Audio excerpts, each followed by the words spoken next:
Zara Bell returned to Riverside High carrying scars. She knew it wouldn't be easy, but she never imagined the cruelty waiting for her beyond those crowded breezeways. Mason Keegan and his circle of football players made it their mission to crush her spirit. She endured every taunt, every shove, and every cruel joke about her illness. But when the bullying escalated into something dangerous, they left her father with no choice. What the bullies didn't know was that Marcus Bell was a Navy SEAL, trained to protect his daughter at any cost. They couldn't have been more wrong. Before we go any further, comment where in the world you are watching from and make sure to subscribe, because tomorrow's story is one you don't want to miss. The metal doors of Riverside High burst open as students poured into the breezeway after the final bell. Zara Bell adjusted her nasal cannula, threading the clear tube behind her ears. Her fingers brushed against her smooth scalp, still strange after 3 months of chemo. She hitched her backpack higher and kept her eyes forward, focusing on getting through the crowd. "Well, look who it is." Mason Keegan's voice cut through the afternoon chatter. He leaned against the wall ahead, his Letterman jacket a splash of crimson against the beige concrete. "Our favorite space alien." Zara's stomach clenched, but she didn't change course. Changing direction would only make it worse. She'd learned that lesson weeks ago. "Hey everyone!" Lana Briggs's voice rang out as she raised her phone. "Time for another episode of Weird Science." A few students laughed. More gathered, forming a loose circle around them. Mason pushed off the wall, circling Zara like a shark. "What's wrong, alien?" "Don't you want to say hi to your fans?" "Leave me alone," Zara said quietly, trying to step around him. But Mason moved faster, blocking her path. "But we've got a science experiment to do." He reached for her face. "Let's see what happens when we disconnect the life support." His fingers caught the tubing of her cannula. With a sharp yank, he pulled it loose from her nose.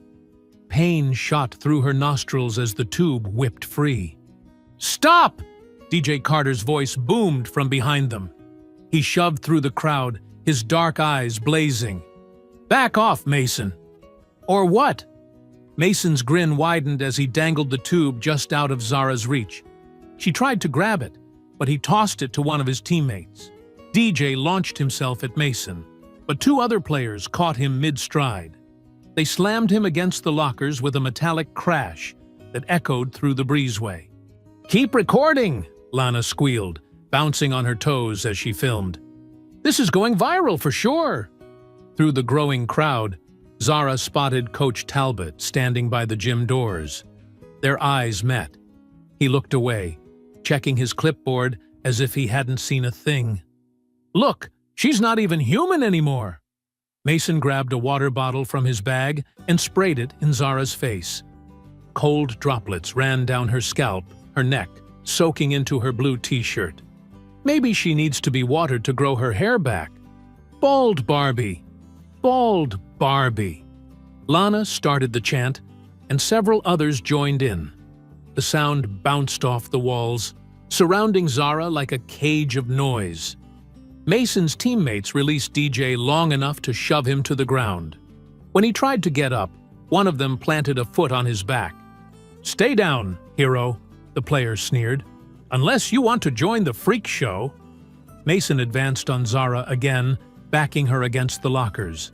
The metal was cold through her wet shirt. Her lungs started to burn. She needed her oxygen back. But she wouldn't give them the satisfaction of seeing her panic. "What's wrong, alien?" Mason leaned in close, his breath hot on her face. "Nothing to say? No clever comeback?" Zara stared straight ahead, her face a mask of stone. She'd learned that tears only fed their hunger. Silence was her shield. Some students in the crowd shifted uncomfortably. Others pulled out their phones to join Lana in documenting the moment. A few called out encouragement to Mason, their voices eager for more entertainment. "Maybe she needs mouth-to-mouth," Lana suggested with a cruel laugh. "Who wants to volunteer?" "Oh, wait! You might catch cancer!" The burning in Zara's lungs intensified. Black spots danced at the edges of her vision. Still, she didn't move, didn't blink, didn't let a single tear fall. "Boring!" Mason finally stepped back, gesturing to his teammate. The boy tossed the oxygen tube onto the floor, where it landed in a puddle of water from the spray bottle. "Come on, let's go. The alien's no fun when she plays dead." The crowd began to disperse as Mason and his friends swaggered away. Lana lingered just long enough to get a final close-up of Zara's wet face before following them, already tapping at her phone to upload the video. DJ scrambled to his feet the moment he was released, rushing to retrieve Zara's tube. "Here," he said softly, trying to help her reconnect it. His hands shook with rage. "I'm so sorry, Z. I tried." "It's okay," Zara whispered, taking the tube from him. I need to go home." She waited until everyone was gone before making her way out of the school. Each step felt heavy, like she was walking through deep water. Her nose had started bleeding, a common problem since starting chemo, made worse by the rough removal of her cannula. The walk home was a blur of autumn leaves and sidewalk cracks. Zara counted her steps, focused on breathing, refused to think about tomorrow. When she finally reached her house, she paused at the door, wiping carefully at her nose with her sleeve. The door opened before she could reach for it. Her father, Marcus Bell, stood in the doorway, his broad shoulders filling the frame. His dark eyes took in everything at once: her wet clothes, the blood on her sleeve, the slightly crooked angle of her cannula. For a long moment, neither of them spoke. The silence between them held the weight of everything that had happened, everything that would happen next. The kitchen was quiet, except for the soft clink of forks against plates. Zara pushed her mashed potatoes around, making little mountains and valleys. The bleeding had stopped, but her nose still felt tender, and the cannula tube rubbed uncomfortably against the raw skin. "You need to eat, baby," Janelle said softly, reaching across the table to touch Zara's hand. "Keep your strength up for tomorrow's treatment." Marcus sat at the head of the table, his plate untouched. His eyes hadn't left Zara since she'd come home. "What happened to your nose?" he asked finally, his voice low and controlled. "Just a nosebleed," Zara mumbled, scooping up a tiny bite of potato. "They happen all the time now." "This one's different." Marcus's fork clinked as he set it down. "The tube was disturbed. Someone pulled it." Zara shrugged, not meeting his eyes. "It's not a big deal." "Not a big—" Janelle started to rise, but Marcus placed a gentle hand on her arm. His phone buzzed on the table. He glanced at it, then went very still. "DJ sent me something." Zara's head snapped up. "Dad, don't—" But Marcus was already pressing play. Lana's voice filled the kitchen. Time for another episode of Weird Science. The phone's small speaker made the cruel laughter sound tinny and distant. Zara wanted to disappear into her chair as her father watched the video. Her wet clothes, Mason's taunts, DJ being thrown against the lockers, all of it playing out again in terrible detail. She could see the muscles in her father's jaw working, but his face remained eerily calm. Janelle moved behind Marcus to watch, her hand covering her mouth. "Oh my God," she whispered. "Those monsters." When the video ended, Marcus set the phone down with precise care. He stood up and walked to the kitchen counter, returning with a notepad and pen. His movements were measured, deliberate. "Names," he said, sitting back down. "Mason Keegan, football captain, senior." "The girl filming?" "Lana Briggs," Zara said quietly. "She's head cheerleader." Marcus wrote in his neat block letters. "The two who attacked DJ?" "Tyler Reynolds and Jake Morris, also football." "Coach standing by the gym doors?" "Coach Talbot. He's the defensive coordinator." Marcus documented each detail: times, descriptions, who laughed, who joined in, who just watched. His pen moved steadily across the paper, like he was filing a mission report. "Marcus," Janelle said, her voice carrying a warning. "I know that look. We need to handle this through proper channels." "I am." He didn't look up from his notes.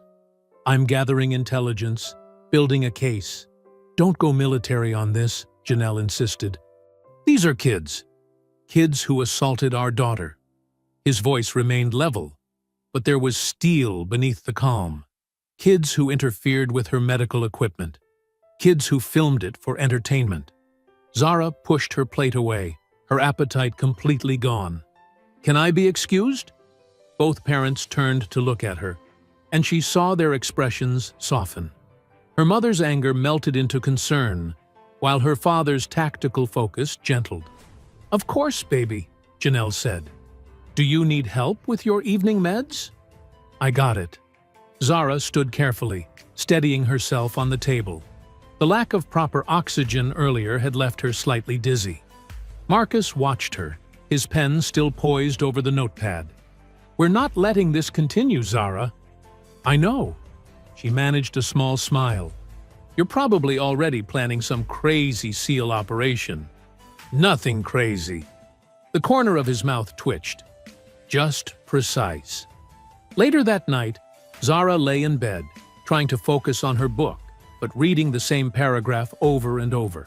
A soft knock made her look up.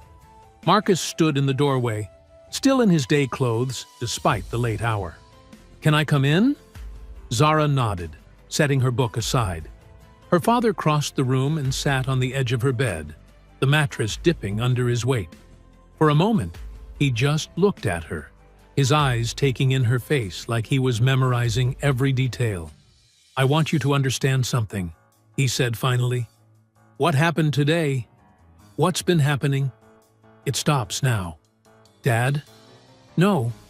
His voice was quiet but firm. "I've let this go on too long, thinking the school would handle it, thinking they'd protect you. That was my mistake." Zara pulled her blanket higher, feeling both embarrassed and oddly comforted. "I don't want you to get in trouble, or make things worse." Marcus reached out and adjusted her cannula tube with gentle fingers, his touch careful around the tender spots. "We're going to handle this," he said, "but we'll do it my way. Quiet, strategic, precise." He spoke the words like a promise, and Zara felt something tight in her chest begin to loosen. Her father had always been the calm one, the planner, the one who could look at any situation and find the path through it. Now she saw that same focused determination directed at her problem, and for the first time in months, she felt truly safe. The next morning, Principal Harris's office felt smaller than usual. Maybe it was Marcus Bell's presence, the way he filled the space without saying a word, standing at parade rest near the window.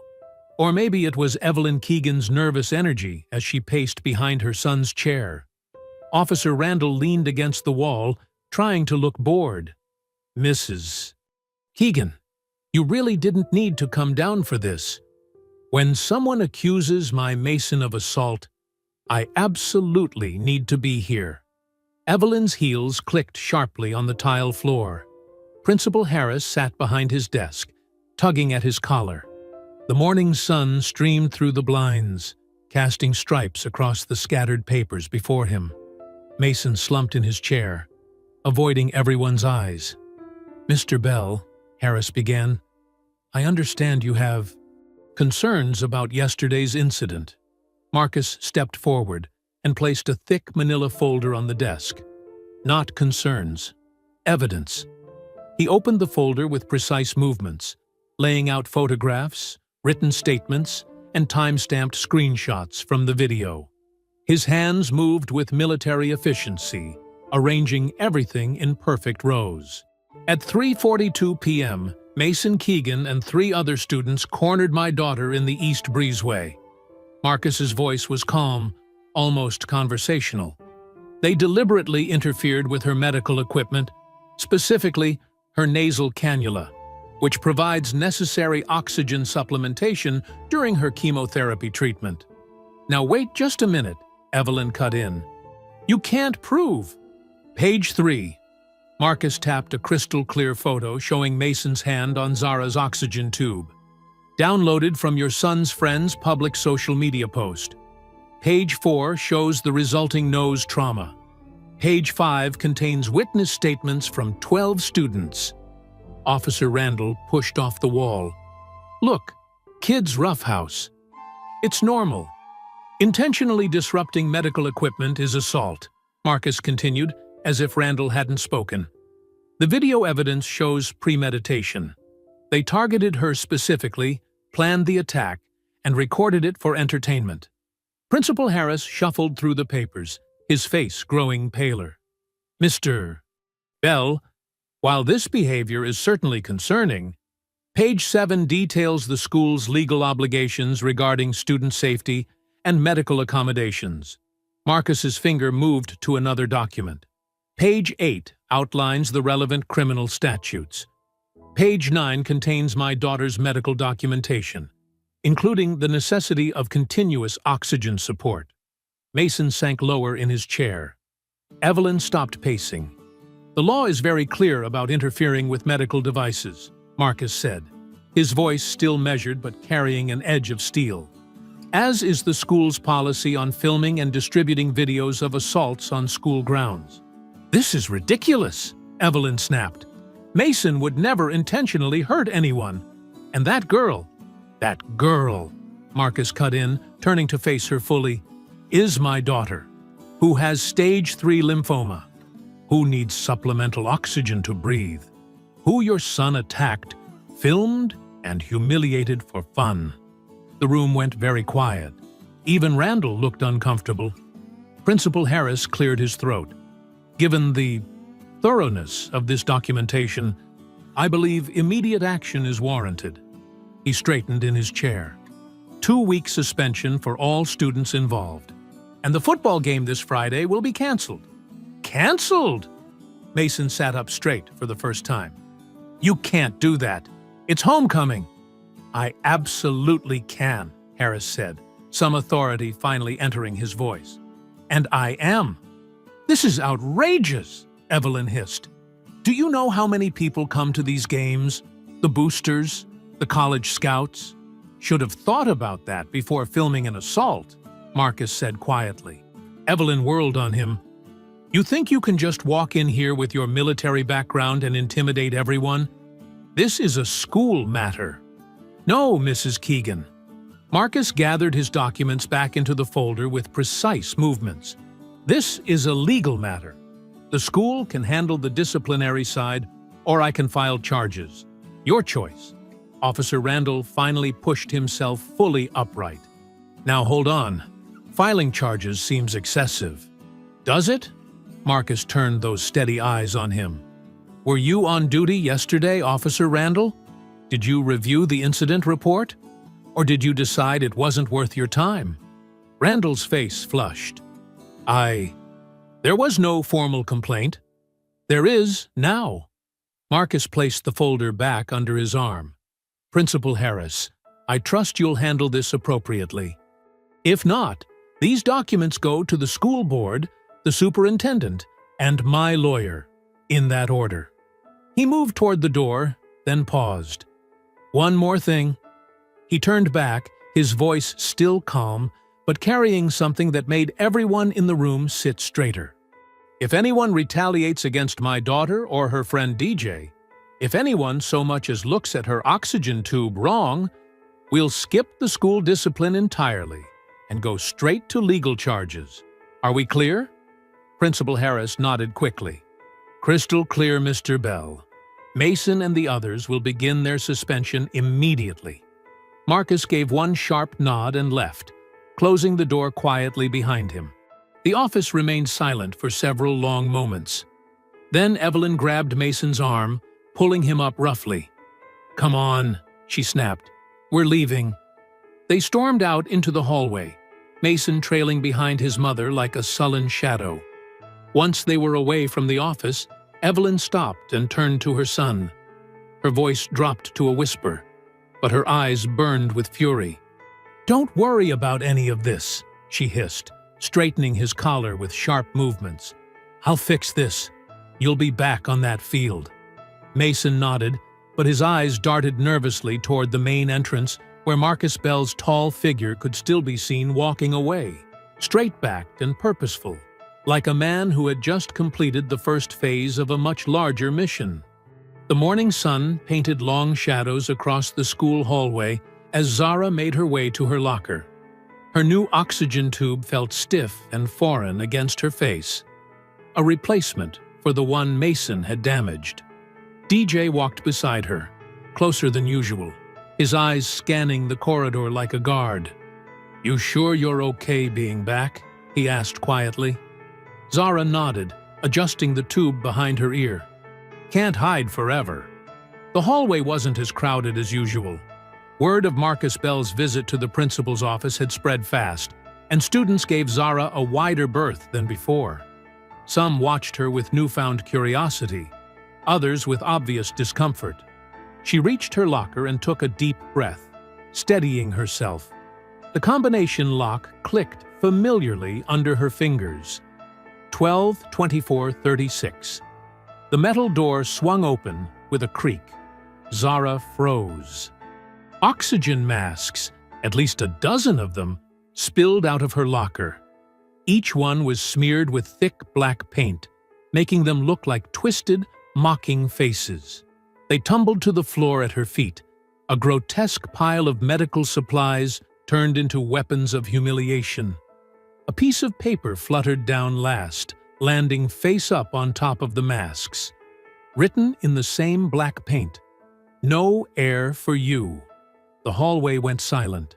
Then whispers started, phones came out, and Zara felt the familiar weight of being watched, recorded, turned into entertainment. "Oh my God!" DJ breathed. He started gathering up the masks, trying to hide them from view. Zara's hands trembled. The oxygen flowing through her cannula suddenly felt thick, insufficient. She could hear laughter, Lana's distinctive giggle cutting through the whispers. "Like our art project?" Lana called out from down the hall.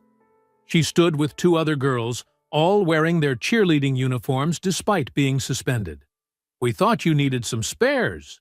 "Shut up," DJ snapped, still scrambling to collect the masks. "Or what?" Another voice joined in. Mason, appearing from around the corner with his usual smirk.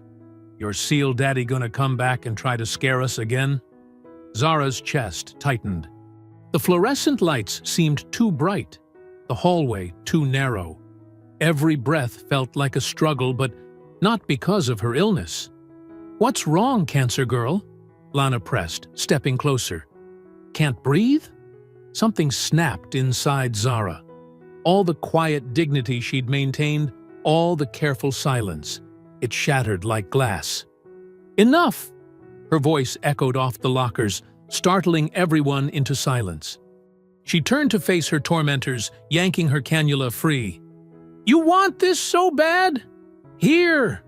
She threw the tube at Mason's feet. Her chest burned, but anger gave her strength. "Is this what you need?" Her voice cracked, but didn't weaken. "Does this make you feel big? Strong?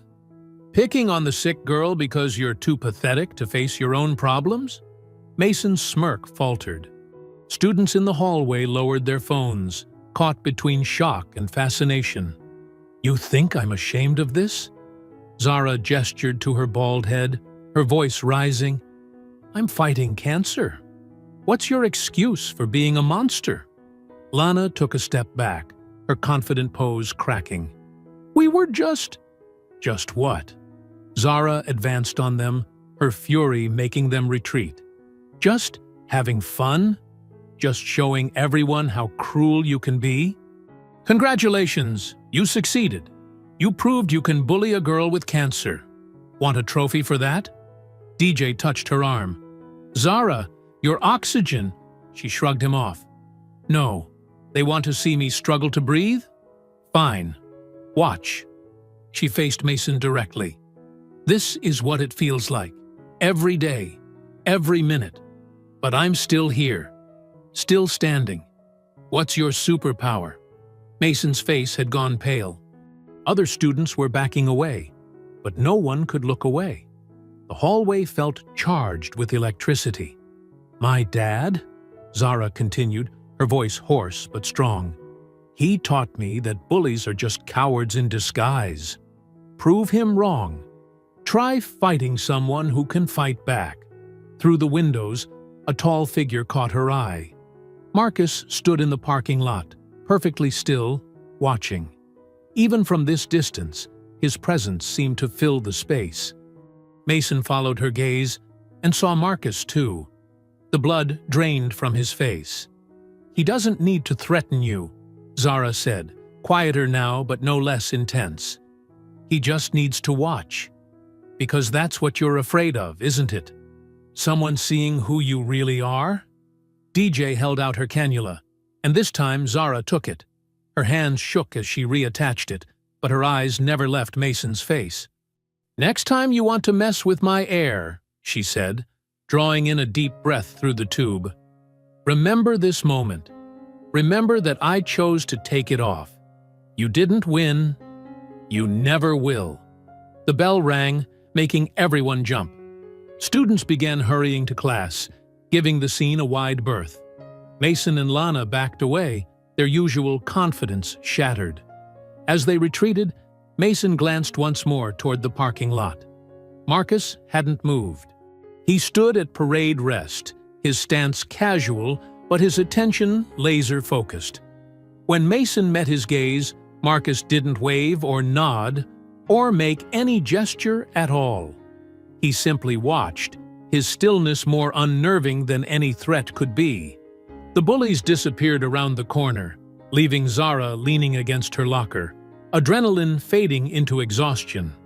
DJ started cleaning up the painted masks, his movements gentle. That, he said quietly, was the bravest thing I've ever seen.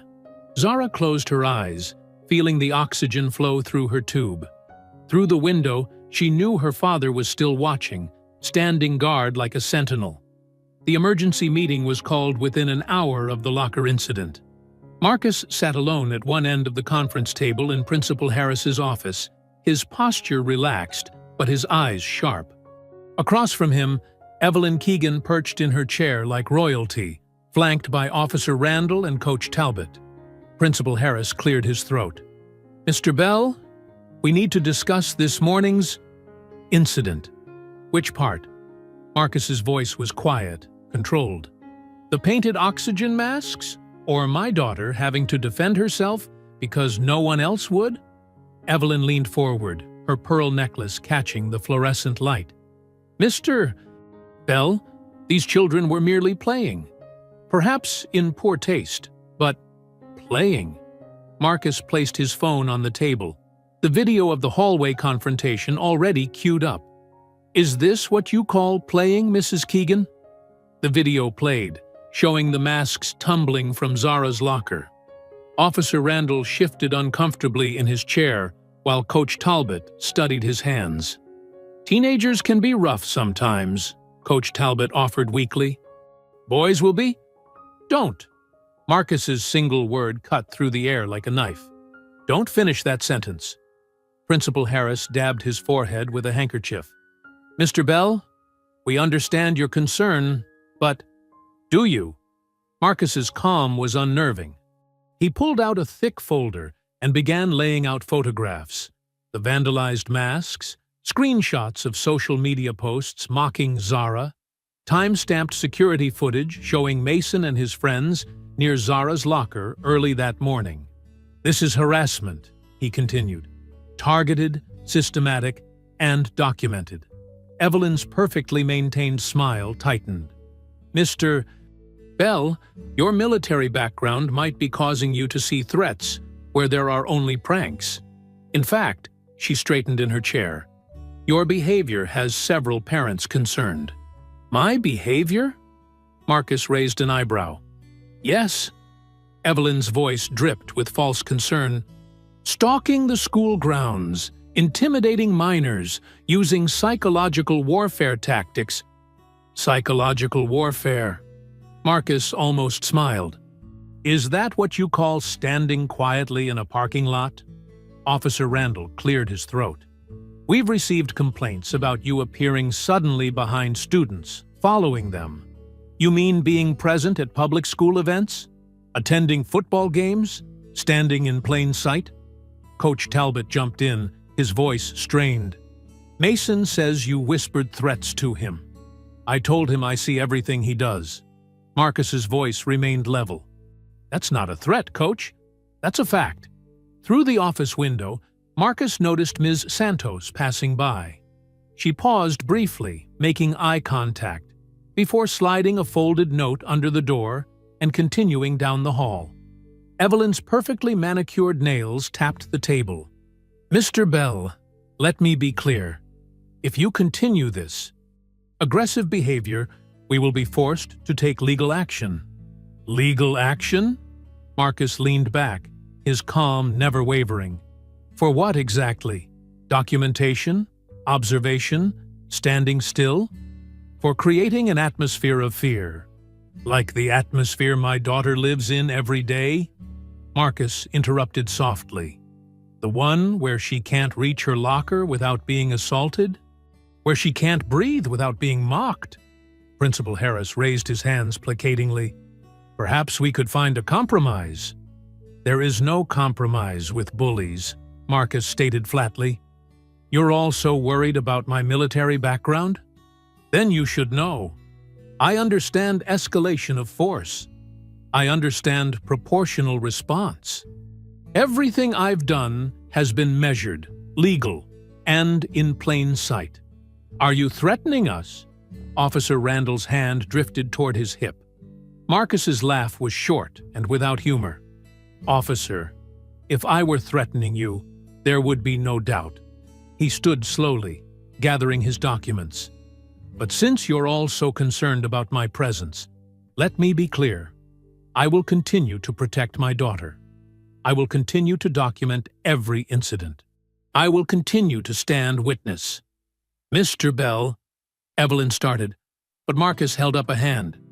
The only choice you have, he continued, is whether you want to be on the right side of this or not.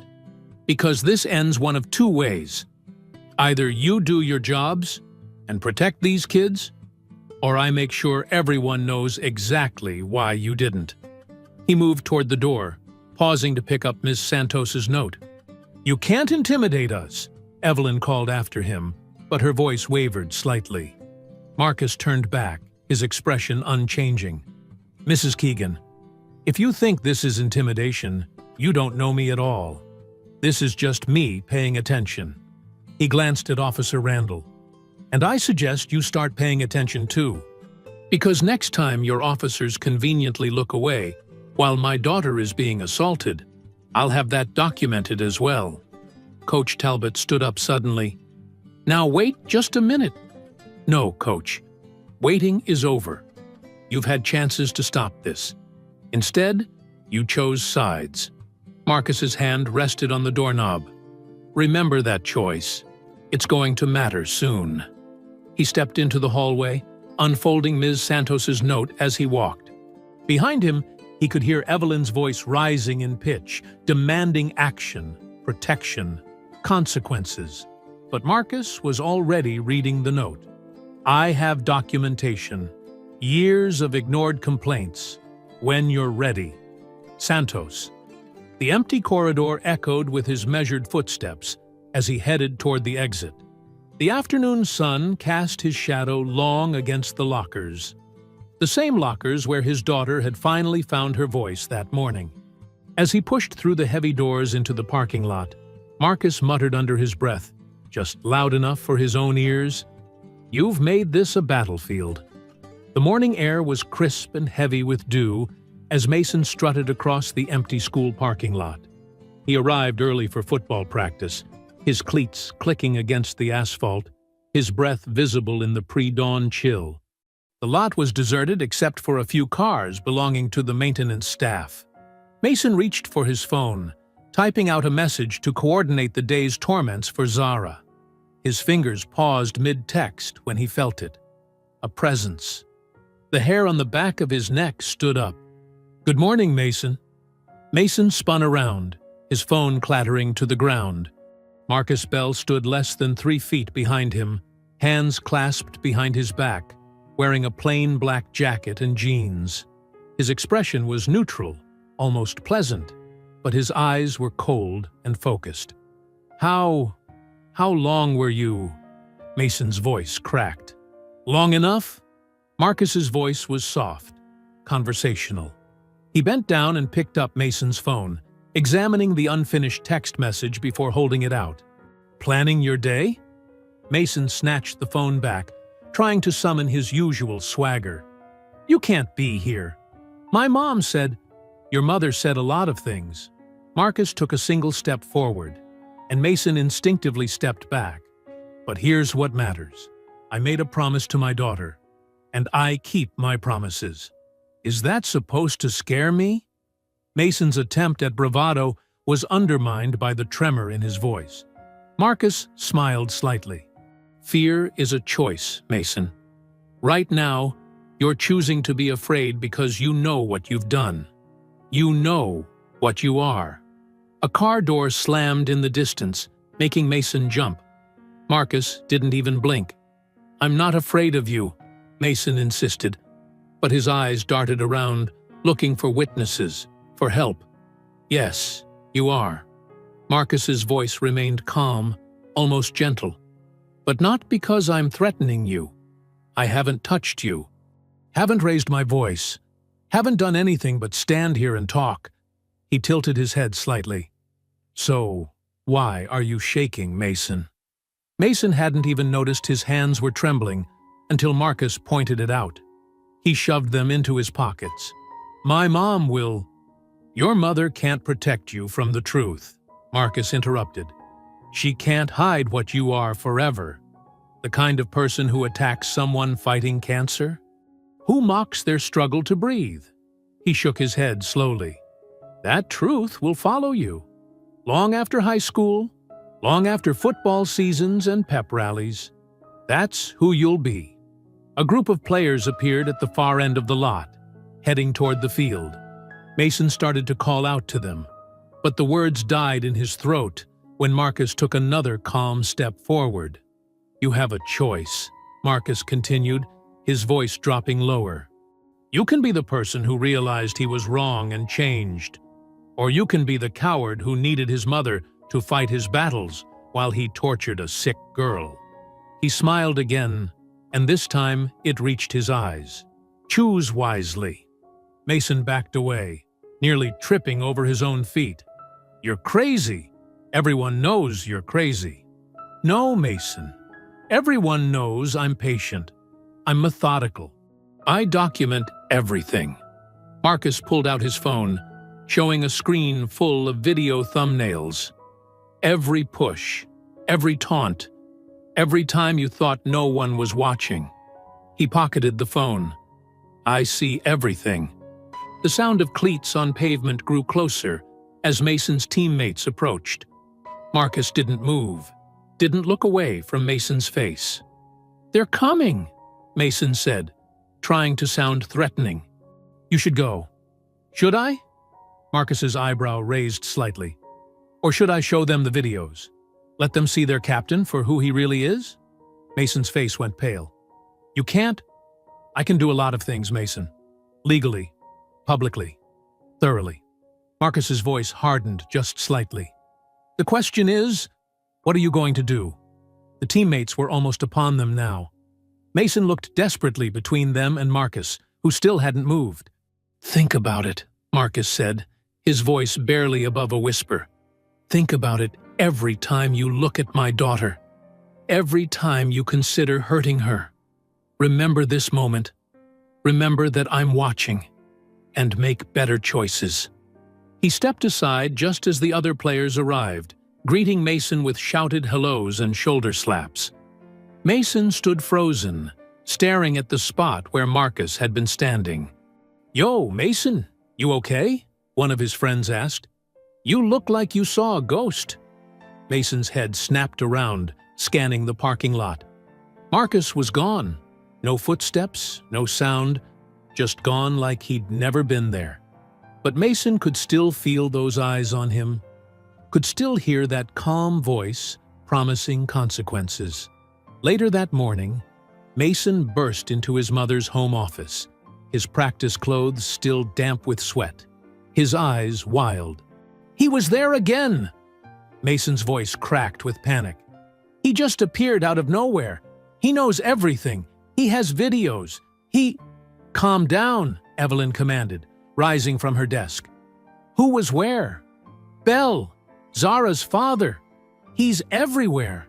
In the parking lot, behind the bleachers, just watching. Always watching." Mason paced the room, running his hands through his hair. "He says he sees everything, knows everything." "Stop it!" Evelyn grabbed his shoulders. "You're letting him get in your head. That's what he wants." "You don't understand." Mason's voice was almost a whimper. "He's not like the others. He doesn't yell or threaten. He just stands there talking about choices and consequences and—" "Listen to me." Evelyn's perfectly manicured nails dug into Mason's shoulders. "He is nothing. A washed-up soldier playing games. I will not let him destroy everything we've built. Do you understand me?" Mason nodded weakly, but his eyes kept darting to the windows, searching the shadows. "I promise you," Evelyn's voice was steel wrapped in silk, "Marcus Bell is going to regret the day he decided to challenge me. Now go clean up. You have practice this afternoon." Evelyn Keegan stood at the front of the PTA meeting room, her pearl necklace catching the fluorescent light as she addressed the concerned parents. "We cannot allow this military mindset to threaten our children," she declared, her voice trembling with practiced emotion. "This man, this Marcus Bell, is using combat tactics against teenagers. Our teenagers." The crowd of parents murmured anxiously. Karen Mitchell, whose son played defensive line with Mason, raised her hand. "What exactly has he done?" she asked. "He stalks the school grounds," Evelyn said, pacing for dramatic effect. "He appears out of nowhere, terrorizing students. My own son came home shaking yesterday." She paused, dabbing at her eyes with a monogrammed handkerchief. "We've all heard about his special forces background. Is that really the kind of influence we want around our children?" Parents nodded, their faces darkening with concern. Principal Harris stood uncomfortably in the corner, shifting from foot to foot. "I move that we ban him from school grounds entirely," declared Tom Weber, whose daughter was dating one of Mason's friends, "for the safety of our children." "Now hold on," Ms. Santos spoke up from the back of the room. "Isn't anyone going to mention why Mr. Bell is concerned in the first place? His daughter. This isn't about his daughter." Evelyn cut her off smoothly. "This is about protecting our children from a clearly unstable individual." The meeting dissolved into heated arguments, exactly as Evelyn had planned. She smiled internally as she watched the chaos unfold, knowing the tide was turning in her favor. But the next morning, her victory crumbled. The first sign was the rumble of motorcycles, dozens of them, their engines echoing across the morning stillness. Then came the cars, a long line of them filling the street leading to the school. Evelyn rushed to her office window, coffee cup forgotten on her desk. Her eyes widened as she watched them emerge. Veterans in their service caps and jackets, community leaders in suits, clergy members in their collars, and at their head, walking with military precision, was Marcus Bell. They moved in perfect formation toward the football field where morning practice was underway. Mason froze mid-throw when he heard the approaching footsteps, the football dropping from his nerveless fingers. The marchers formed a line along the edge of the field, silent, watching. Many wore pins or patches identifying their service branches: Marines, Army, Air Force, and scattered throughout, the distinctive trident pins of Navy SEALs. Coach Talbot blew his whistle. "Back to practice! Ignore them!" But the players couldn't ignore the wall of silent observers. Every time Mason dropped back for a pass, he felt their eyes. Every time he called a play, his voice shook. Marcus stepped forward, his voice carrying across the field without shouting. "Coach Talbot, remember when you saw Mason Keegan assault my daughter? When you walked away?" The coach's face reddened. "This is a closed practice. You need to leave." "We're not on school property," Marcus replied calmly. "We're concerned citizens observing a public space." He gestured to the veterans beside him. Many of us fought for that right. A small crowd of students had gathered, phones recording everything. Evelyn burst onto the field, her heels sinking into the turf. "This is harassment," she shouted. "I'll call the police." "Please do," said Reverend Jackson, stepping forward in his clerical collar. "I'd love to discuss with them why the school board chair is more concerned about peaceful protesters than about children being bullied." Officer Randall arrived minutes later, but even he seemed uncertain when faced with the wall of decorated veterans. He spoke quietly with Marcus, then turned to Evelyn. "They're within their rights, ma'am. They're not on school property, and they're not causing a disturbance." The practice fell apart as more students gathered. Mason tried to maintain his usual swagger, but his passes went wild. His commands became jumbled. Every time he looked up, he met the steady gaze of dozens of combat veterans. Then the crowd parted, and Zara walked through.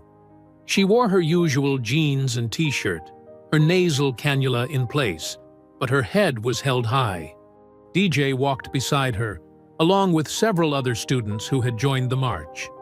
The morning sun caught her cannula tube, making it glint like silver. "What's wrong, Mason?" she called out, her voice clear and strong. "You only brave when I'm alone?" The football players shifted uncomfortably, looking between Mason and the growing crowd. Their captain, who had seemed so powerful yesterday, looked small against the backdrop of decorated veterans and community leaders. "This isn't over," Evelyn hissed, grabbing Mason's arm. "We're leaving. Now!" But as she dragged him away, Marcus's voice followed them. "You're right, Mrs. Keegan. This isn't over. We're just getting started." The marchers remained until practice time ended, standing in dignified silence. Students whispered and pointed at the medals and ribbons on their jackets, at the battle scars and proud postures. These weren't angry protesters. They were warriors standing guard. As the sun climbed higher, Zara walked along the line of veterans, thanking each one. Many of them touched their service caps in respect. Some offered quiet words of encouragement. Her cannula caught the light with each step, no longer a symbol of weakness, but a badge of resilience. "How does it feel?" DJ asked her quietly. Zara watched Mason and his mother retreat across the parking lot, followed by Coach Talbot's angry stride. She adjusted her cannula with steady hands and smiled. "It feels like breathing." The afternoon sun filtered through Zara's bedroom window as she lay curled on her side, fighting another wave of nausea from the chemotherapy. Her room, painted in soft blues and decorated with photos of her friends, felt like it was spinning. The nasal cannula pressed against her cheeks, delivering oxygen that somehow didn't feel like enough. Marcus sat on the edge of her bed, his large frame making the mattress dip slightly. He watched his daughter's shallow, rapid breathing with concern in his dark eyes. "You're fighting it too hard," he said softly. "Let me teach you something that helped me through the worst missions." Zara turned her head slightly, sweat beading on her forehead. "Dad, I don't think I can learn anything right now." "Trust me." His voice carried the same quiet authority it had during the march. "This is called box breathing. SEALs use it when we're under extreme stress, when our bodies are fighting us." Janelle appeared in the doorway, her nurse's instincts drawing her to check on her daughter. She carried a cool washcloth and a small cup of water with a bendy straw. "Maybe now isn't the best time for lessons, Marcus," she said, but he held up a hand. "Watch," he said. "Zara, imagine a square in your mind. We're going to trace it with our breathing. 4 sides, 4 counts each."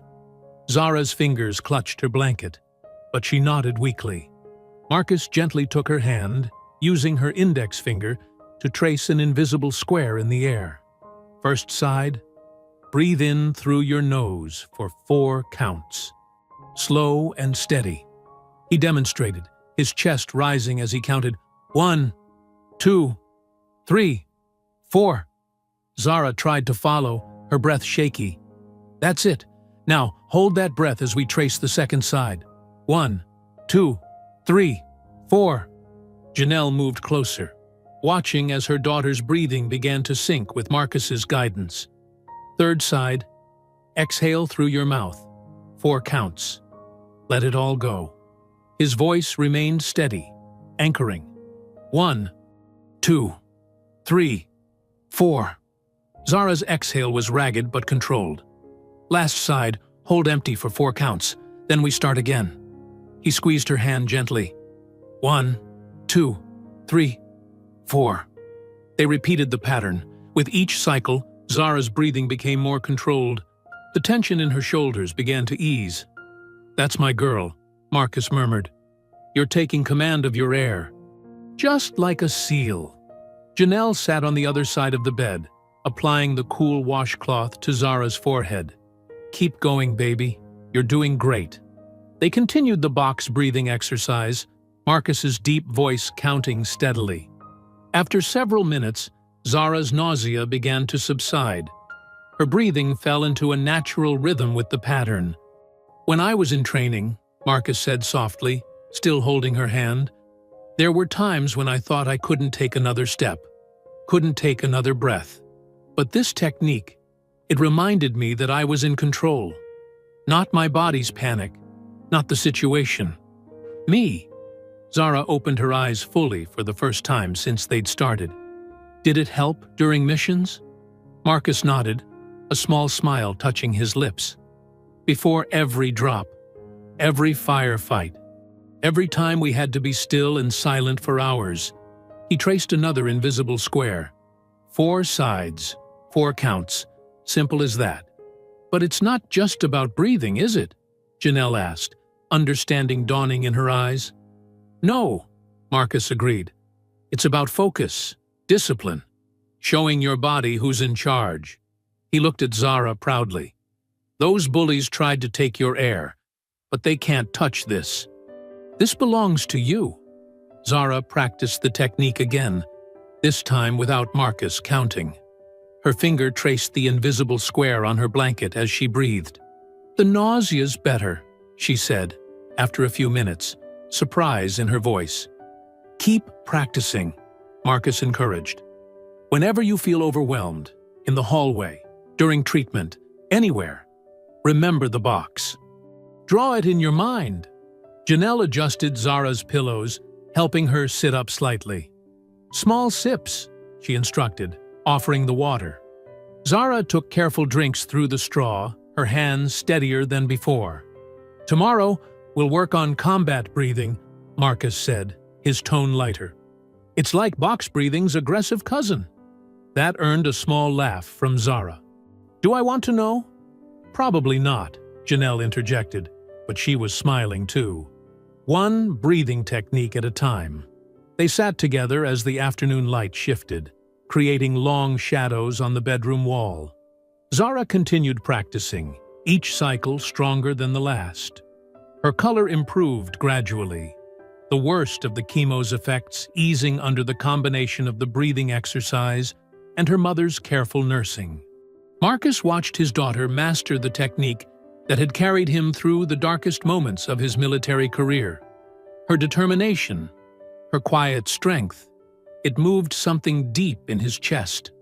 When Zara finally drifted off to sleep, her breathing steady and controlled, Marcus and Janelle slipped quietly from the room.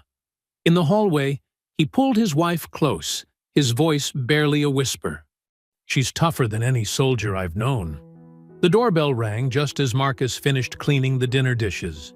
Through the window, he spotted Officer Randall's patrol car in the driveway, its presence like a dark cloud over their peaceful evening. Janelle looked up from where she sat with Zara at the kitchen table, worry crossing her face. "Marcus." "It's okay," he said calmly, drying his hands. "I've been expecting this." He opened the front door to find Officer Randall standing there, holding a thick manila envelope. The officer's usual smirk was replaced by an expression of false sympathy that didn't reach his eyes. "Evening, Mr. Bell," Randall said, his voice carrying an edge of satisfaction. "I have some official paperwork that needs your immediate attention." Marcus stepped aside, allowing Randall into their home. The officer's boots squeaked against the clean floor, leaving small muddy marks that felt deliberately placed. Zara appeared in the kitchen doorway, her nasal cannula glinting in the overhead light. "Dad?" "It's all right, sweetheart," Marcus assured her, his voice steady. "Officer Randall is just delivering some documents." Randall cleared his throat, pulling papers from the envelope. "By order of the school board and the county court, you are hereby served with a temporary restraining order." He held out the stack of papers. "You are to remain at least 500 feet from school property at all times."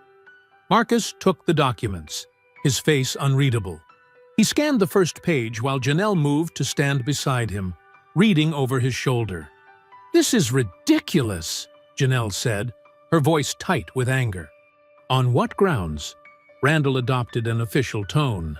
"Mrs. Keegan and several parents have filed complaints about Mr. Bell's intimidation tactics and threatening behavior toward minors. They've provided sworn statements about his military-style harassment of students." "Harassment?" Zara stepped forward, her voice shaking. "He's been protecting me. They're the ones who—" "Zara," Marcus interrupted gently. "Let me handle this." He continued reading through the papers, his jaw tightening at each page. The documents detailed fabricated incidents, claims that he had stalked students, made threatening gestures, and used his military background to terrorize teenagers.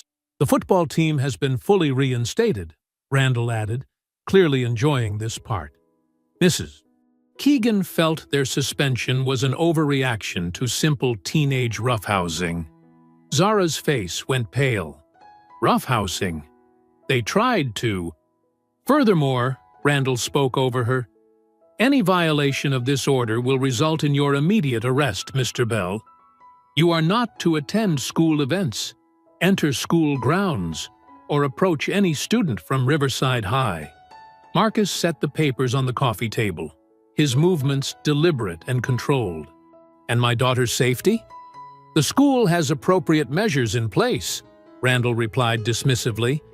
"Mrs. Keegan assures me that all previous incidents were greatly exaggerated." Tears welled in Zara's eyes. "Dad, they can't do this. They can't—" "Shh." Janelle moved to hold her daughter. "We'll fight this." Marcus stood perfectly still, his military training evident in his posture. "Is there anything else, officer?" "Just this." Randall pulled out one more document. A formal notice that Mason Keegan's temporary suspension has been expunged from his record. The school board found insufficient evidence of wrongdoing. Zara let out a small sob, burying her face in her mother's shoulder. The sound seemed to pierce the room's tension, but Marcus didn't flinch. "You can tell Evelyn," Marcus said quietly, "that paperwork doesn't change the truth." Randall's hand moved to rest on his weapon, a subtle threat. "Careful, Mr. Bell. That could be construed as another threat." "It's a statement of fact," Marcus replied, his voice level. "Nothing more." Through the front window, they could see another car pulling up. Evelyn Keegan stepped out, her designer heels clicking on the sidewalk as she approached the house. "I thought I'd come personally," she called through the open door, her smile sharp as a knife. "To ensure everything is properly understood." She stepped inside without waiting for an invitation. her presence filling the room with expensive perfume and cold authority. "Mason sends his regards, Zara," Evelyn said sweetly. "He's looking forward to seeing you at school tomorrow. Now that all this unpleasantness is behind us." Zara's breathing quickened, and Marcus could see her struggling to remember the box breathing technique they'd practiced earlier. "Mrs. Keegan," Janelle spoke up, her nurse's composure cracking. "Your son could have seriously harmed our daughter. Her oxygen—" "Boys will be boys," Evelyn cut her off. "And really, if Zara is too fragile for normal teenage interactions, perhaps she should consider homeschooling." Marcus took a single step forward. Randall's hand tightened on his weapon. "That's far enough, Mr. Bell," the officer warned. Evelyn's smile widened. "Officer Randall, I believe Mr. Bell needs to be escorted from school property immediately. The restraining order is effective as of now."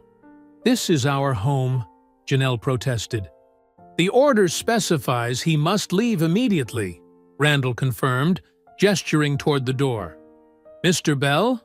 Marcus looked at his daughter, her face tear-streaked, but chin raised defiantly. He gave her a slight nod, reminding her of their breathing exercises, of her inner strength.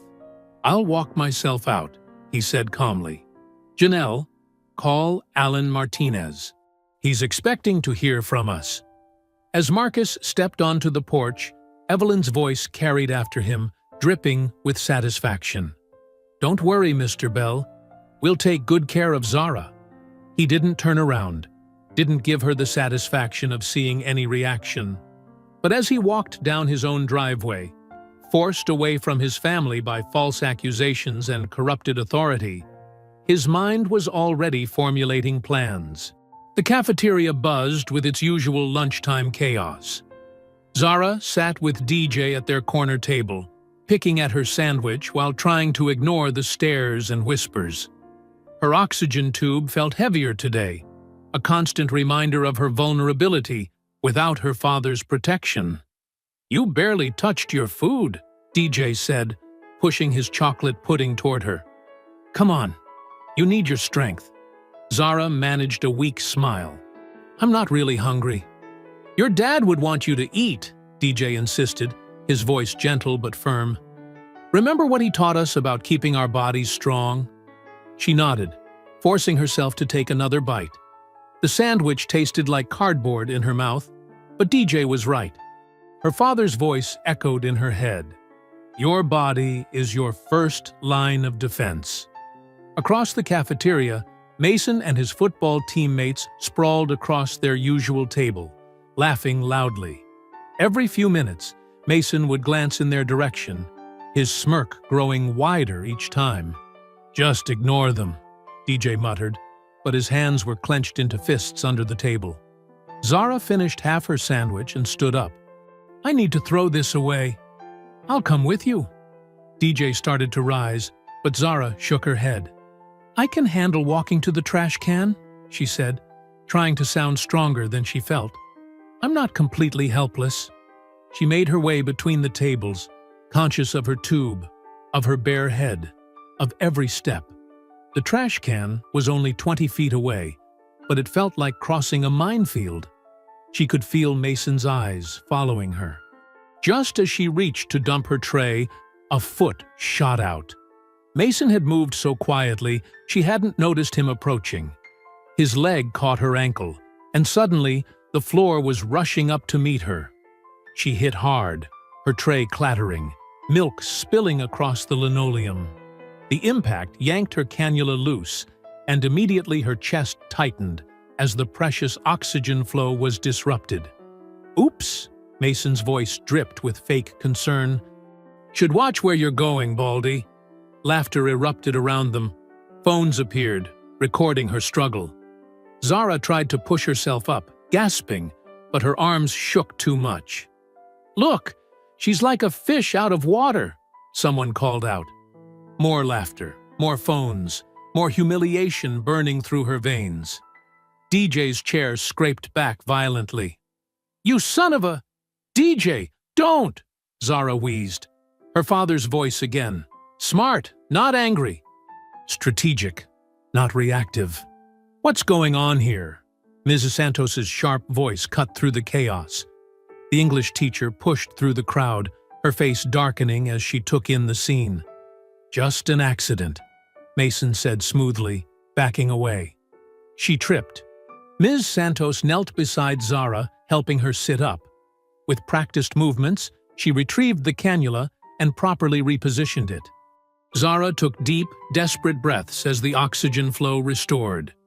"An accident?" Ms. Santos's voice was ice. "Like the accident that was recorded last week? Or the accident with the painted masks?" "You can't prove anything," Mason sneered, but there was uncertainty in his eyes now. "Actually," Ms. Santos stood, pulling out her phone, "I can. I've been recording since you got up from your table." "Interesting how you just happened to be near Zara's path, despite your table being on the other side of the cafeteria." The color drained from Mason's face. Behind him, several of his teammates shifted uncomfortably. "My mother," he started. "Will be very interested in this footage," Ms. Santos finished. "As will the police. This isn't boys being boys, Mason. This is assault." DJ helped Zara to her feet, supporting her as she swayed slightly. Her breathing was evening out, but shame still burned in her chest. "Everyone who recorded this incident," Ms. Santos addressed the crowd, "you have a choice. You can delete those videos and walk away. Or you can do the right thing and send them to me as evidence. Choose wisely." The crowd began to disperse, many students looking down at their phones guiltily. Mason backed away, his usual swagger replaced by nervous energy. "This isn't over," he muttered, but his voice cracked. "No," Ms. Santos agreed coldly. "It's not." She turned to Zara, her expression softening. "Let's get you to the nurse. DJ, would you grab her things?" In the nurse's office, Zara sat quietly while her oxygen levels were checked. DJ waited outside, texting furiously, probably updating her father. Ms. Santos stayed, making notes and occasionally squeezing Zara's hand. "Your father may not be allowed on campus," the teacher said softly. "But you're not alone. We're watching. We're documenting. And we're not letting them win." Zara nodded, but the weight of it all pressed down on her chest heavier than any breathing problem. That night, in her darkened bedroom, the day's humiliation finally broke through her defenses. Tears slid down her cheeks as she curled into a ball on her bed.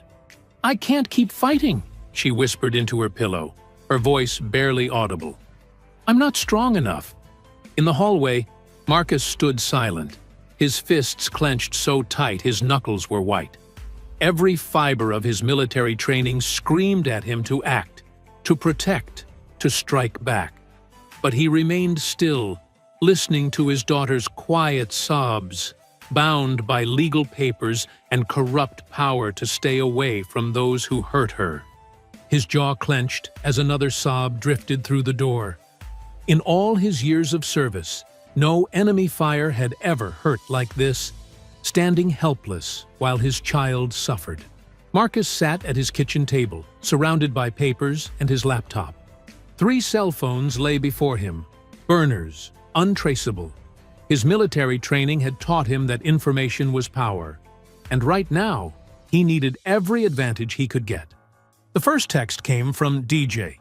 Coach Talbot made Tyler run extra laps for talking about the oxygen mask incident. Said he needed to learn team loyalty.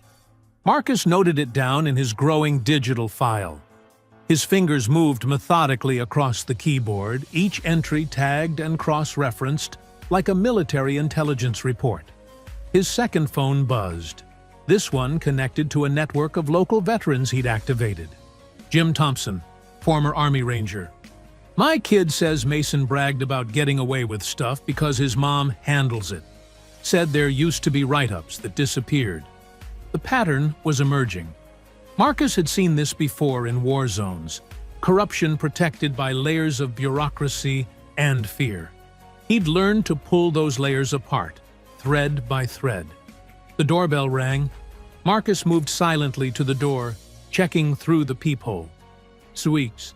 Santos stood outside, glancing nervously over her shoulder. He opened the door quickly, ushering her inside. "I can't stay long," she said, pulling a USB drive from her purse. "But you need to see this. I made copies of the original discipline records before Evelyn had them altered. 3 years of incidents, all mysteriously downgraded or erased." Marcus plugged the drive into his laptop. Files populated the screen. Dates, names, incidents. His jaw tightened as he scrolled through cases of harassment, all systematically buried. "How did you get these?" he asked, voice low and controlled. "I've been keeping records since I started teaching here," Ms. Santos replied. "Something felt wrong about how certain students never faced consequences. I never had proof until now." His third phone vibrated. Another veteran contact. This one worked at the local bank. "Checked those booster club transactions you asked about. Monthly payments to leadership development programs. But the company address? It's Evelyn's beach house." Marcus added this to his growing dossier. The pieces were fitting together like a tactical map. Money trails, altered records, systematic intimidation.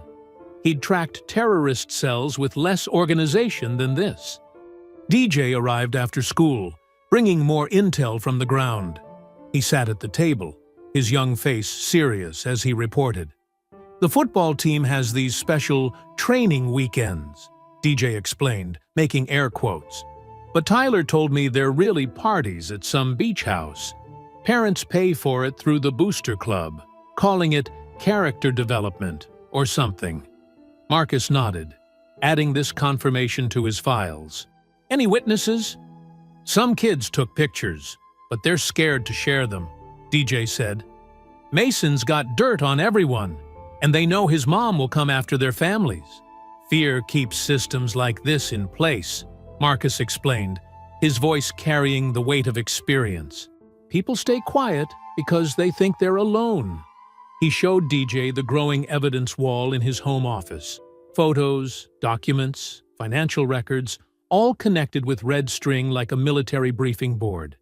DJ's eyes widened. "This is like some spy movie stuff, Mr. Bell." "This is how you fight smart," Marcus corrected. "Every corrupt system has weak points. You just have to find them." Another text came in from his veteran network. Photos from the beach house, leadership retreats, teenagers drinking, adults looking the other way, school funds paying for it all. Ms. Santos called again that evening, her voice tense. "Evelyn's getting nervous. She called an emergency board meeting about security concerns.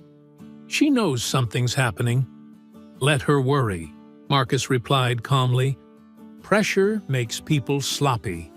He worked late into the night, organizing his intelligence into clear, irrefutable evidence. Each piece alone might be dismissed, but together they painted a picture of systematic corruption that no one could ignore. Zara found him still working at midnight, his desk lamp the only light in the house. She stood in the doorway, oxygen tube glinting in the dim light. "Dad!" Her voice was small. "Are you ever going to sleep?" Marcus turned, softening at the sight of his daughter. "Just finishing up some work, honey." "Is this all because of me?" She moved closer, looking at the evidence wall. "All this investigation stuff?" Marcus stood, placing his hands gently on her shoulders. "This is because of them. They think they're untouchable because no one's watching. But I am. I'm always watching. Like you did in the Navy." "Similar," he nodded. "But this is more important. This is about justice. Not just for you, but for every kid they've hurt."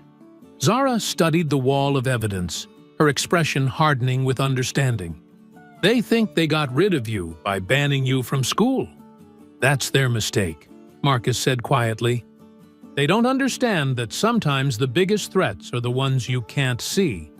He turned back to his work, adding another piece to the puzzle. More texts came in from his network. Veterans' children sharing stories, teachers anonymously confirming dates, bank records revealing patterns of misuse. The evidence wall grew, each string connecting another abuse of power, another covered-up incident, another misused fund. Marcus worked with the precision of his military training, building a case that would be impossible to dismiss or bury. In the shadows of his office, far from the school grounds he was banned from, Marcus Bell waged his silent war. The system that protected bullies and punished victims was about to learn a hard lesson about underestimating a father's determination. The corrupt power structure that Evelyn had built so carefully was about to face an opponent who had dismantled bigger threats in darker places. And this time, it was personal. The school board meeting room buzzed with tension. Parents and teachers filled the metal folding chairs, whispering among themselves. But what caught everyone's attention were the last 3 rows, filled entirely with stone-faced veterans in their service caps and jackets. Evelyn Keegan stood at the podium, her pearl necklace gleaming under the fluorescent lights. Her smile was practiced, confident, but her eyes kept darting to those silent rows of veterans. "As chair of this board," she began, her voice carrying that familiar tone of authority, "I want to address the recent disruptions to our school's peaceful environment." In the front row, Ms. Santos sat with a thick manila folder in her lap, her face set with quiet determination. Next to her, DJ held his phone carefully positioned, live streaming everything to Marcus, who watched from his home office. "Our community values civility above all," Evelyn continued, emphasizing each word. "We cannot allow certain elements to disturb our children's education with military intimidation tactics." A low murmur rippled through the veterans' rows.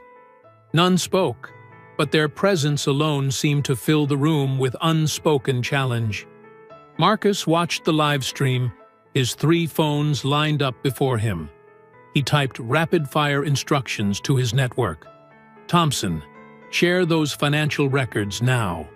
Jim Thompson, a broad-shouldered veteran in the back row, stood up. "Madam Chair, I have some questions about the Booster Club's financial reports." Evelyn's smile tightened. "This isn't the appropriate time." "Actually," Thompson interrupted, holding up papers, "as a taxpayer and parent, this is exactly the time. Can you explain why leadership development funds were sent to a beach house property registered in your name?" The room went completely silent. Evelyn's face flushed red. "Those programs are fully documented." Another veteran stood up, this one wearing a Marine Corps cap. "My daughter has photos from those leadership weekends. Would you like me to share them?" Marcus watched the live stream intently, noting how Evelyn's composure cracked slightly. His phone buzzed with updates from his network scattered throughout the room. Ms. Santos raised her hand, her voice clear and steady. "I have copies of original disciplinary records." She opened her folder, including 3 incidents involving Mason Keegan that were altered after the fact. Parents began whispering, turning to look at Evelyn with new suspicion. A mother in the second row stood up. "My Sophie was bullied last year," she said. She reported it, but nothing happened. Was that report altered too? More parents stood, years of buried incidents suddenly surfacing. Marcus coordinated from his command center at home, texting specific questions to key veterans in the room, each one building on the last revelation. Evelyn tried to regain control. "These accusations are baseless." "Like the accusations against Marcus Bell?" Ms. Santos cut in. "The ones you used to ban him from campus?" Another veteran rose, this one holding a tablet. "I have the security footage from the day those supposed threats occurred. Would you like me to play it?" Marcus watched Evelyn's face on his screen as she realized she was losing control. His network had surrounded her with evidence, each person in that room a piece of his carefully coordinated strategy. "This is not how we conduct business," Evelyn snapped, her polished veneer cracking. "This meeting will focus on approved agenda items only." "Like the missing equipment funds?" called out another parent. "Or the covered-up bullying incidents?" The room erupted in questions. Parents who had long stayed silent found their voices, protected by the wall of veterans behind them. Marcus's phones buzzed continuously as his network reported every reaction, every admission, every crack in Evelyn's facade. "Order!" Evelyn shouted, banging her gavel. "I will not have this meeting hijacked by conspiracy theories and military intimidation." "Is that what you call evidence?" asked Thompson calmly. "Intimidation?" Ms. Santos stood again, her voice cutting through the chaos. "I move to formally investigate all altered disciplinary records and misappropriated funds." "I second that motion," called out three parents simultaneously. Marcus watched as Evelyn's carefully constructed world began to crumble. She had built her power on silence and fear, never expecting to face an organized resistance. "This is completely irregular," Evelyn protested, but her voice had lost its authority. "These accusations are documented," finished Ms. Santos, holding up her folder. "Every incident, every altered record, every misused fund. Would you like to review them now, or shall we wait for the official investigation?" The veterans remained seated, silent, their presence a reminder of unshakable integrity. They didn't need to speak. Their disciplined stillness spoke volumes. Marcus coordinated the final push through his network. "Share the photos now." Suddenly, phones throughout the room buzzed with incoming messages. Parents gasped as they saw images from the leadership retreats, their children in compromising situations, all paid for with school funds. Evelyn's face went pale. She looked at the rows of veterans, then at the angry parents, then at Miss Santos with her damning folder of evidence. Her hands gripped the podium until her knuckles turned white. "This meeting is adjourned," she announced, her voice shaking. "Motion is still on the floor," Thompson reminded her calmly. "It needs to be voted on." The board members, who had sat silently throughout the confrontation, now shifted uncomfortably. One of them, a longtime Evelyn ally, cleared his throat. "Perhaps," he suggested carefully, "we should consider an independent review of these allegations." Evelyn stared at him, betrayal clear in her eyes. She looked out at the room, at the veterans who sat immovable, at the parents who no longer cowered, at Ms. Santos who held irrefutable evidence. "This is slipping," she muttered, her microphone catching the words and broadcasting them to the entire room. Marcus watched it all unfold on his screen, his tactical patience finally paying off. The system's protective walls were crumbling, and Evelyn Keegan stood alone in the rubble. The floodlights blazed over the football field, turning the autumn night into artificial day. Zara sat in the middle section of the bleachers, wedged protectively between DJ and a group of their friends. Her blue cannula tube caught the light as she breathed, steady and strong, just like Marcus had taught her. "You sure you want to be here?" DJ asked, scanning the crowd with watchful eyes. His shoulders were tense, ready to move at the first sign of trouble. Zara nodded, though her hands fidgeted with the hem of her sweater. "I'm not hiding anymore." She touched the cannula lightly. "Dad's breathing exercises help. 4 counts in, 4 counts hold, 4 counts out." Below them, the marching band played the school fight song as cheerleaders whipped up the crowd's excitement. The bleachers were packed with students, parents, and alumni decked out in school colors.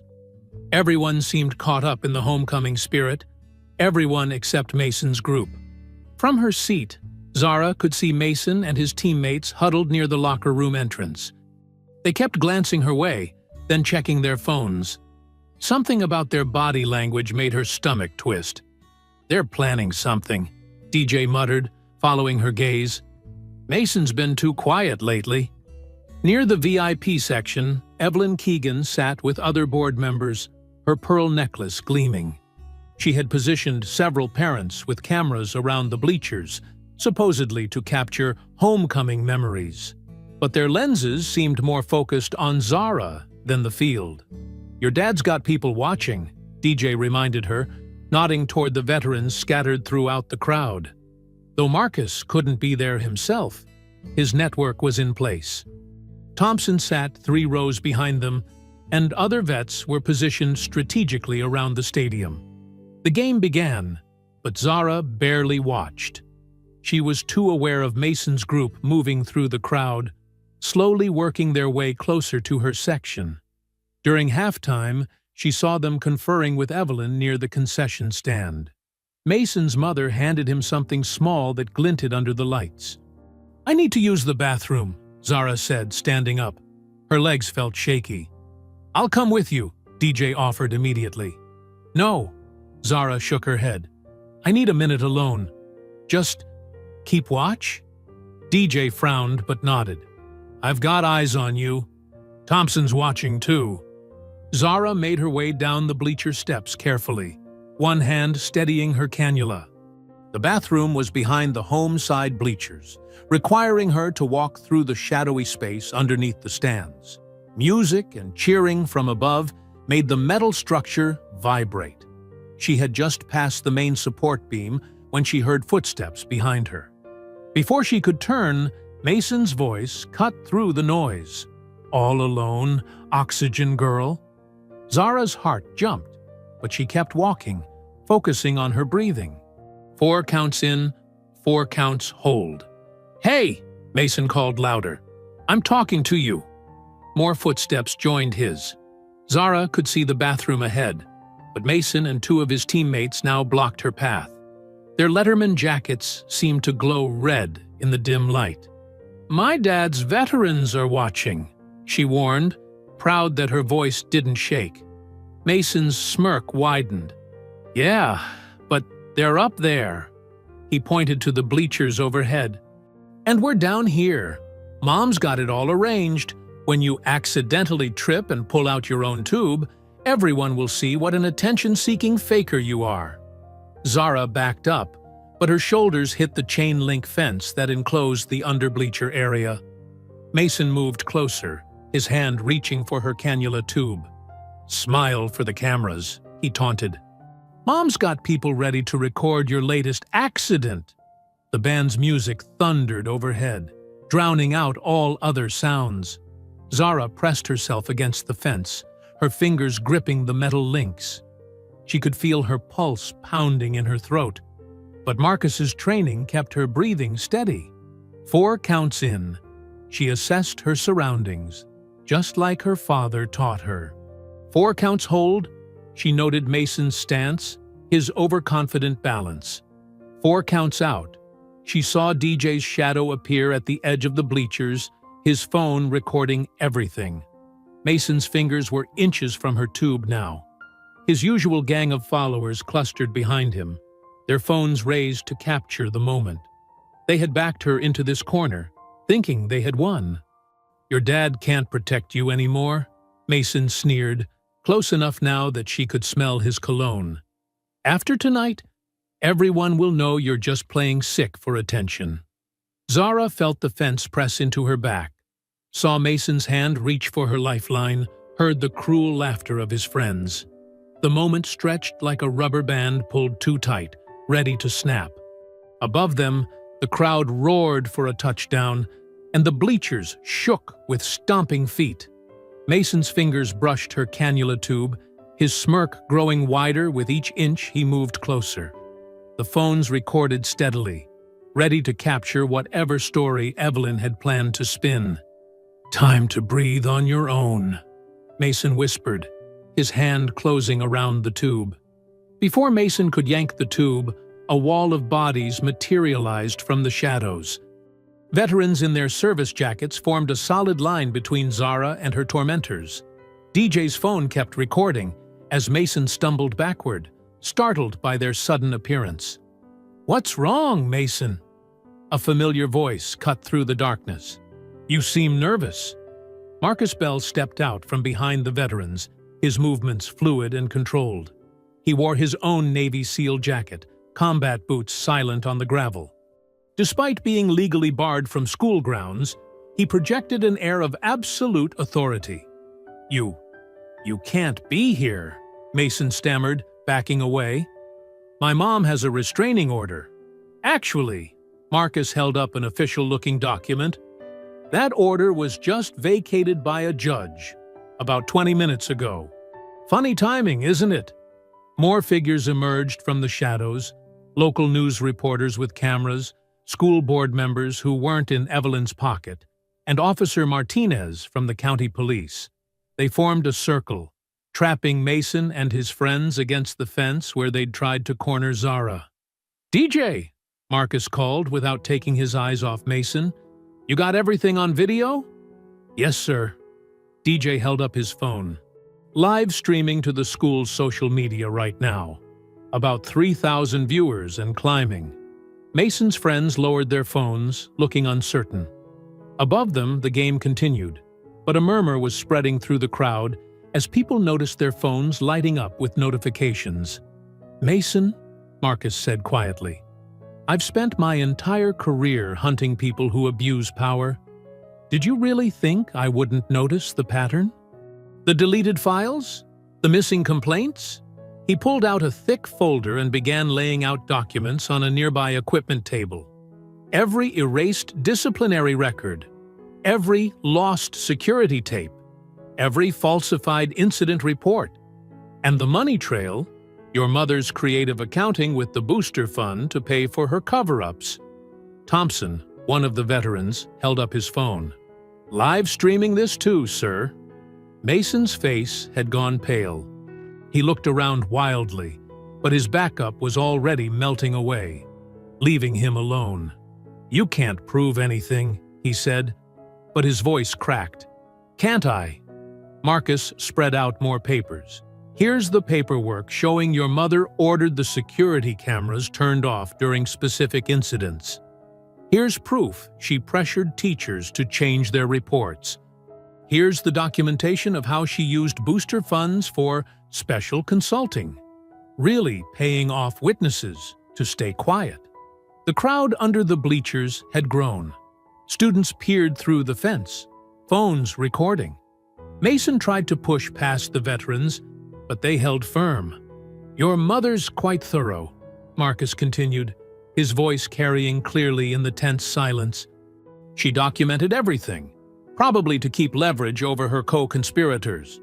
But she didn't count on Ms. Santos making copies before being forced to lose the originals." Officer Martinez stepped forward, flipping through the evidence. "This is definitely enough for multiple charges: corruption, misuse of funds, child endangerment." "It wasn't my fault," Mason burst out, sweat visible on his forehead. "Mom said we had to put them in their place. She said people like them," he pointed at Zara, "needed to learn where they belong. She gave us the plans, told us what to do, made sure we wouldn't get in trouble." He stopped abruptly, realizing what he'd admitted on multiple live streams. Behind him, Evelyn Keegan appeared, her heels clicking on the gravel. "Mason, be quiet," she snapped, but it was too late. Officer Martinez turned to her. "Mrs. Keegan, I have a warrant for your arrest." He held up his phone, showing the judge's electronic authorization. "Your son's confession just confirmed everything." "This is ridiculous," Evelyn sputtered, but her usual polish was cracking. "You can't. I'm on the school board. I have connections." "Not anymore," said a voice from the crowd. The superintendent pushed through, looking grave. "The board voted to remove you 10 minutes ago. Emergency session. Called as soon as we saw the evidence. Everything happened quickly after that." Martinez read them their rights, while another officer snapped handcuffs on both Keegans. The crowd from the bleachers had spilled down to watch, and someone started chanting Zara's name. Others joined in, the sound building until it drowned out the game above. "Zara! Zara! Zara!" Through it all, Marcus stayed close to his daughter, one hand on her shoulder. He checked her cannula, making sure it hadn't been damaged in the confrontation. "You okay?" he asked softly. Zara nodded, watching as Evelyn and Mason were led away. The other students who'd helped them looked terrified, probably realizing they were next. DJ was already sharing his video evidence with Officer Martinez. "4 counts in," she whispered, demonstrating the breathing technique Marcus had taught her. "4 counts hold, 4 counts out." Marcus smiled slightly. "That's my girl." The chanting continued as reporters pushed forward, trying to get statements. The veterans maintained their protective formation around Zara, Thompson coordinating with stadium security to clear a path. Through gaps in the crowd, Zara could see Evelyn being placed in a police car, her perfect hair disheveled, her pearl necklace askew. "Your mother can't help you now," someone yelled at Mason as he was led to a separate car. He kept his head down, shoulders hunched, nothing left of his former swagger. The stadium lights caught Zara's cannula tube, making it shine like a badge of courage. She stood straight and tall, breathing steady and strong, while the crowd continued chanting her name into the autumn night. Monday morning arrived with golden autumn sunshine streaming through the breezeway windows. The hallway that had once been a gauntlet of fear now felt different, transformed by the events of homecoming night and the weekend's rapid changes. Zara stood at the entrance, her blue t-shirt bright against the white walls. DJ flanked her left side, while Sarah from chemistry class stood ready on her right. Behind them, a group of students waited, watching. "Ready?" DJ asked, adjusting his backpack. Zara took a deep breath through her cannula, the familiar rhythm steadying her. "4 counts in," she whispered. "4 counts hold." She stepped forward. Like a choreographed dance, students along the breezeway moved to create what they'd started calling the oxygen lane, a clear path where no one would bump or jostle her tubing. Some nodded respectfully. Others smiled. A few even cheered quietly. The morning announcements crackled over the speakers as they walked. "Attention students and staff. Please note that Mrs. Keegan has officially resigned from the school board, effective immediately. Additionally, Mason Keegan's expulsion has been formally processed." Zara kept walking, head high. The cannula tube caught the light, no longer something to hide, but a symbol of survival. They passed Mason's old locker, now empty, its contents cleared out over the weekend. The space looked smaller somehow, stripped of its former power. "Did you hear?" Sarah whispered as they turned the corner. "The other guys who helped Mason, they're getting community service at County General's oncology ward. 3 months of helping cancer patients." "Poetic justice," DJ said with satisfaction. "Marcus's idea?" "The judge's, actually. But I bet your dad suggested it," Sarah replied to Zara. They reached Zara's locker, cleaned, repainted, and covered with supportive messages from classmates. Someone had taped up a quote, "Breathing is the greatest gift of life." Next to it hung the new school policy poster, "Harassment of medical devices, immediate expulsion." Principal Harris approached, looking both chastened and determined. "Zara, the assembly starts in 10 minutes. Are you ready for your speech?" She nodded. The weekend had been a whirlwind. Evelyn's very public resignation, the school board's emergency sessions, reporters calling constantly. Through it all, Marcus had helped her prepare what she wanted to say. The gymnasium filled quickly. Students and teachers found seats while local news cameras set up in the back. Zara saw Ms. Santos sitting with a group of teachers who'd finally found the courage to speak up.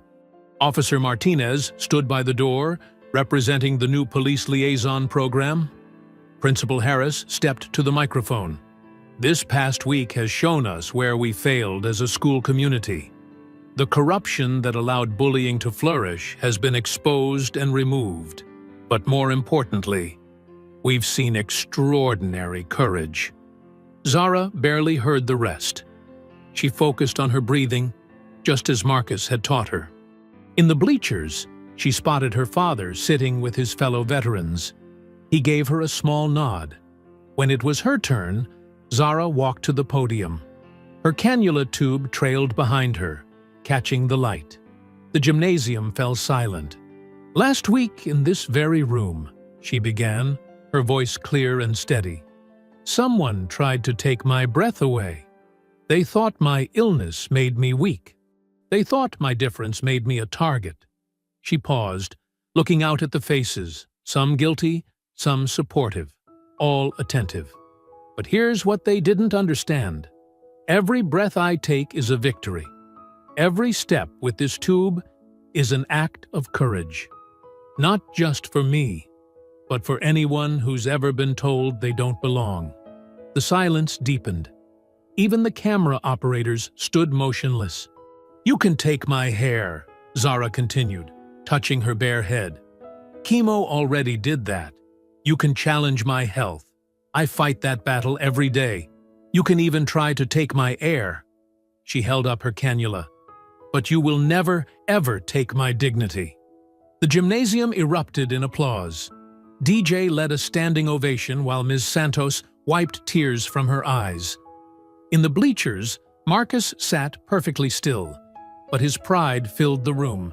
Principal Harris returned to announce the new policies: zero tolerance for medical harassment, mandatory empathy training, independent oversight of all disciplinary actions.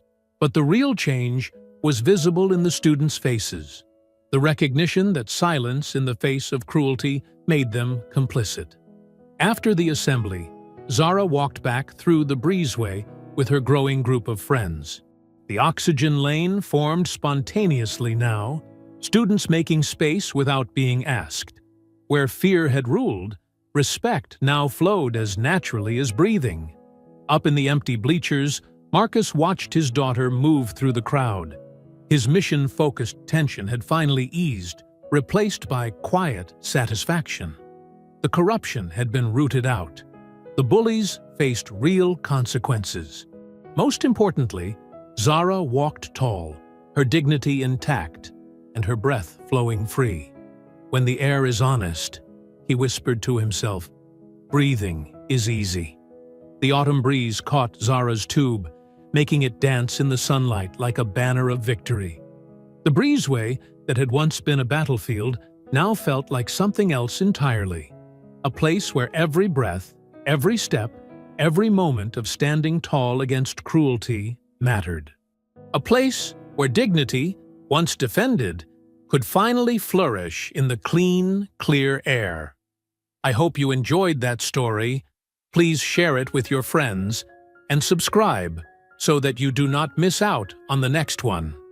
In the meantime, I have handpicked 2 stories for you that I think you will enjoy. Have a great day.